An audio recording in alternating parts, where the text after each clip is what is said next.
Welcome back. You're listening to Get Real, and I'm your host, Bob Gallagher. Joining me in the studio today, we have Alex Lampropoulos with Ross Mortgage. Welcome to the show, Alex. Thank you, Bob. And Justin Melo's joining us. Justin is with the Rogers Melo team at Lair Realty Partners in Chelmsford. Welcome to the show, Justin. Thank you for having me. So we asked you on the show today to kind of give us an update on what's going on in your marketplace, which is Greater Lowell and the surrounding areas. Why don't you tell us what's going on out there these days? So basically right now what's going on is we are definitely seeing an increase in properties that are listed on the market, especially from springtime. There is a huge difference. Really? Yeah, absolutely. So you're actually seeing an improvement in inventory, which... Yeah, it's a great improvement. It's great for buyers as well because there is a little bit more for them to choose from and, less activity on each listing for the buyers. Right, so it's not as crazy as it was. You're not seeing 30, 40, 50 people showing up to look at houses? You're seeing less of that, and you're seeing less of, I just saw it on the market last night. Why is it off the market the next morning? Yeah, that's pretty tough when you're out buying a house. Exactly, especially on the weekdays. It's so tough to get out after work, but, there's always that someone that was out there, maybe had a day off, got lucky, and went right away. Or just got tired of looking for a house. Yeah, exactly. They just sent their wife or the husband went and looked at it or their parents looked at it and they're like, all right, time to buy. Yeah. Did at any point during the spring market, did you see people buying it without seeing it just to get ahead of everybody else? Or? No. Yeah. Everyone always at least took a look at it before they made some sort of offer. That's smart. It would be kind of crazy to just buy it sight unseen. I would be actually a little worried if someone made an offer on a property and they hadn't seen it. Yeah, especially if when you see it, you don't like it. Chances are you're not going to go through with it anyway. Exactly. Right. So you said inventory is getting better. That's a good sign. What do you think's causing the change? Because we've been hearing for like the last 3-4 straight years that inventory just keeps dropping month after month after month. So I think the biggest change for the increase so far is just people have been kind of holding off at some point with putting the property on the market. And I think now we just saw a bunch of people that are like, all right, maybe it's time to kind of start that move now. And everyone kind of all decided to do that at one time. Over the last couple of months, basically? Yeah, exactly. Yeah. And, of course, the summer market does slow down a little bit as more people take vacations and, spend time with family. Right. Then it tends to pick back up again in the fall. Yeah. Which is kind of crazy, but we're staring down the barrel of that right now, too. Yeah, basically, the fall market will kind of get going, maybe a week after the Labor Day weekend. All right, so we're not far from that at all. Not at all. I'm also thinking that, their neighbors are seeing what their other neighbors are getting for their houses. So I think that's what they think they're going to get. Yeah. So I think that's critical. So maybe they start seeing that big number and want a piece of it before it's too late. Exactly. They're seeing the big number and then like, oh, well, maybe it's time for me to list. But again, that's what everyone else did. Is they're like, oh, wow, I saw what my neighbor got. And now everyone's doing that. So obviously that is going to lead. Put a little bit of downward pressure on prices, which isn't a bad thing at all. No. Especially after the last 4 or 5 years. Exactly. I mean, it was only a matter of time before, it was going to catch up to us eventually. But, I mean, they still do predict that the values will still increase.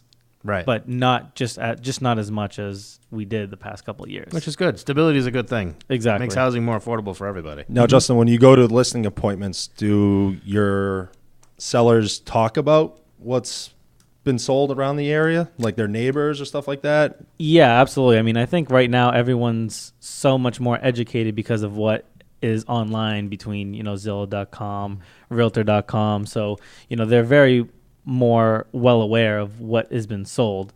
So, of course, they always bring up, well, my neighbor sold for $450,000, but, my kitchen is much better. My house is much better. And, so they really already set the expectations right before I'm even in the door because of, what their neighbor or the house down the street had sold for. Right. How do you get your clients ready to list their houses for sale? So the big thing that we do, I should say that I do when I'm going in there to give a listing presentation is just kind of tell people like, what are you already planning on doing? Because for the most part, they already have a plan in mind that, I'm just going to be, touching up paint in some room or some people just say, I'm just going to sell it like it is. I think it's fine. Depending on what needs to get done. I mean, sometimes I'll walk into a house and I'll be like, wow, like this is ready to go. It's perfectly clean, no clutter. Let's get it on the market. But then obviously sometimes there's, a few houses that we walk into and we're like, hey, we definitely recommend, maybe decluttering so that the space opens up a little bit more, or maybe, take down that, bright yellow wallpaper from the 70s. Yeah. So every house really depends on, what we would recommend to them. Gotcha. And what about buyers? How do you get them ready for the market? So buyers, it depends on the buyer. So if it's a first-time home buyer, I always prepare them by bringing them into my office and going over all the documents. Okay. As a first-time home buyer, it's definitely very stressful because you're getting thrown hundreds and hundreds of documents in your face between getting pre-approved and what you're going to see throughout the process. So Right. Yeah, I can't agree with you more on that one. I personally make sure all my clients that are first-time home buyers come in and meet with me. Make sure they bring the documentation in, try to make it as stress-free as possible for them. So, Right. that exactly what you do is exactly what I do as well. So educating your buyers educating to is- take the surprise out of it. yeah, exactly. Yeah. Because, we get like a lot of inquiries like, oh, I really love this house. I want to go see this house. But we've never really met the people. So our first instinct is, all right, well, where are you at in the process? Are you ready to buy right now? Are you even pre-approved? So, sometimes a lot of these people are like, well, no, I'm not pre-approved, but, I did a quick calculation online and I'm approved for $500,000, without supporting documents. Right. So, we just like to make sure that they're actually well educated. Or they took a first-time home buyers class, and a lot of those times they still don't know anything. I mean, I wouldn't personally know anything if I wasn't in this industry. Right. If you go to one class and you sit there and you listen, half of it, not even half, is going to stick with you. So that's important. A lot of people that come in and sit with me say, I've learned so much more Right. in 25 minutes than I learned in that whole 2-hour class. Right, because you're prepping them with the stuff they need to know and not all the fluff that they're putting in to fill up a class time. Exactly. Yeah, and then I think the worst part is there's a lot of realtors that will just keep showing you houses to sell you the house, but then when it comes to making an offer, you have no idea what you need to do. Right. And so then there's that shock element because you're like, well, what are these steps? Why do I have to give you a deposit check? Like, what is that for? Is that included for my down payment? Right. And so they honestly, sometimes they'll get so nervous because they don't know the process, and they're like, all right, I don't think I'm ready to make this offer right now. Right, yeah. So I think that's important, working with the right agent, not only as clients, but us as mortgage guys working with the right agents. I say all the time, because someone that's working, part-time as an agent might not know that, but someone like Justin that, has been doing this for numerous years, really good agent, he can kind of help me out in my job and let them know what those deposit checks are for. Right. And they do go towards your down payment. You want an experienced agent who's going to help you either get the house if you're buying or get your house sold for top dollar if you're selling. exactly. A lot of people think, well, my niece just got her real estate license, so I'm going to use her. Well, I mean, what does she bring to the table in terms of experience and negotiating? Exactly. Exactly. You want somebody who's going to be on your side to help you actually get the best deal. So that's why it's important to work with somebody that's full-time like Justin. Yep. You said that inventory has actually improved. It's increasing. Are you seeing a drop in multiple offer situations, or are you still seeing a lot of those? Yeah, I mean, especially the higher end, we're seeing a drop in the multiple offer situation, but it's still very active for first-time home buyers in that price range. I think between like the 300 to 350 category, it's still quite competitive out there. So I think obviously that's another reason why you need to be really educated as a first-time home buyer, Right. because the market is changing in all different ways, which is good for everybody, I think, because I think with more inventory on the market, it's great for buyers because they'll have more to choose from. And I think it's still great for the sellers because although there is more inventory, we're not drenched with properties on the market where, they have. And there's certainly no shortage of buyers out there. I mean, there's pent-up demand for years at this point. Exactly. I mean, we had demand good enough for a solid year or two still. Yeah. But, so it's still a great time for everybody. Yeah, absolutely. Let's talk a little bit about pricing strategy, because even though you're seeing more houses come on the market, some of them seem like they're lingering for more than they should be.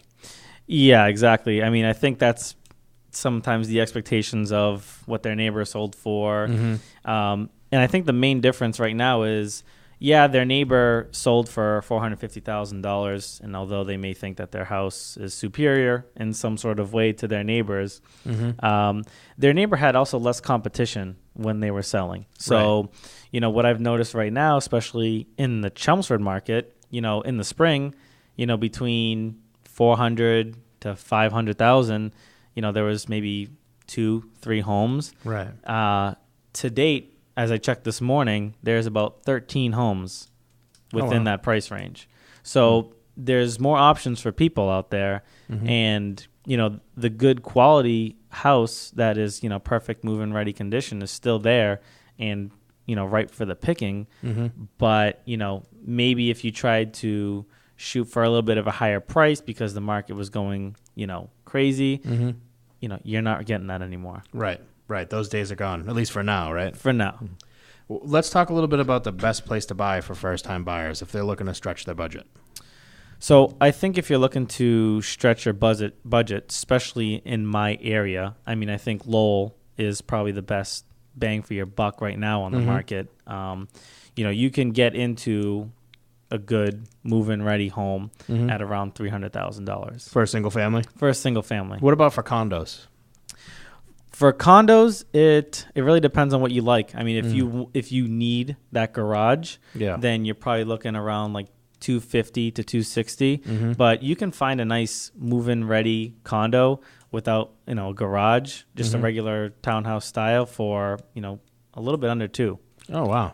So there's definitely room for people to buy in Lowell. Absolutely. So a lot of people think if you don't have $300,000, you're not getting a house, but that's a good thing. There's still places like Lowell where you can buy something under $200,000. And the good thing is, for the city of Lowell, there's so many multifamilies, and a lot of first-time home buyers have flocked to those multifamilies, because maybe they want a little bit more space, but they can't afford in a single family.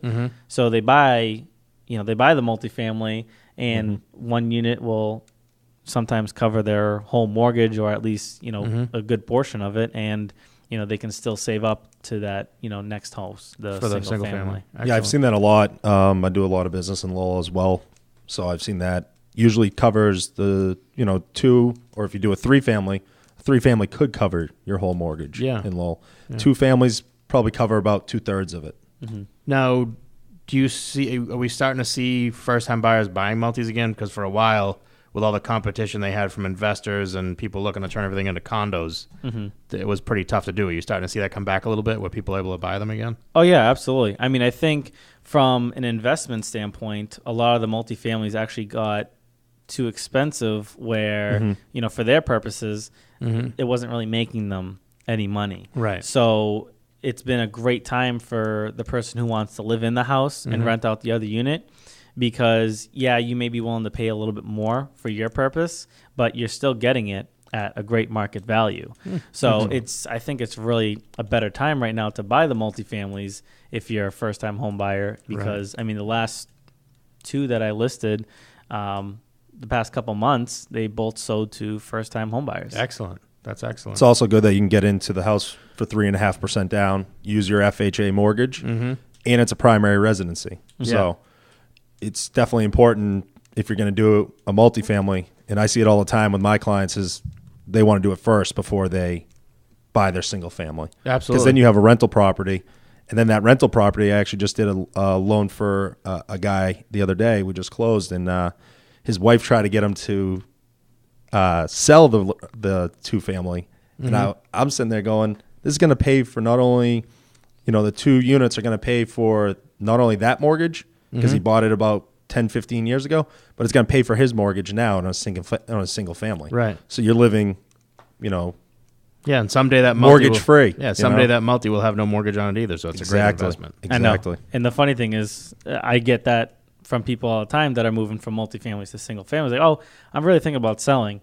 and they think I'm crazy as a realtor when I say, I don't really think you should sell that. I think it's a great investment for you. And they're like, oh, wow, like, you don't think I should sell it? Really? Right. Right. And I'm like, yeah, I mean, I think for what you want to do, everyone obviously is very different in what they want to accomplish. But some people are like, I really like the idea that I wasn't spending all my money on my mortgage and I could still save. And then they're like, oh, but maybe I should just cash out. And I'm like, well, you like that feeling. Buy a single family again, have both units rented out. You're going to have the same feeling. Right. Right. Right. Imagine if the people who unloaded all their multis 7 or 8 years ago still had them today, and what the difference in equity would be. He'd be a very happy guy. Yeah, you don't usually lose on real estate as long as you're holding them long term. Exactly. Exactly. Yeah. All right, we're getting down on time here, so I want to give out your contact information, Justin. Again, it's Justin Melo of the Rogers Melo team at Lair Realty Partners in Chelmsford. Justin covers Greater Lowell and the surrounding areas, and if you're looking to buy or sell, you can reach him at 978-758-5028. Again, it's 978-758-5028. And before, we got about a minute left. Can you give us some common mistakes to avoid for buyers and sellers?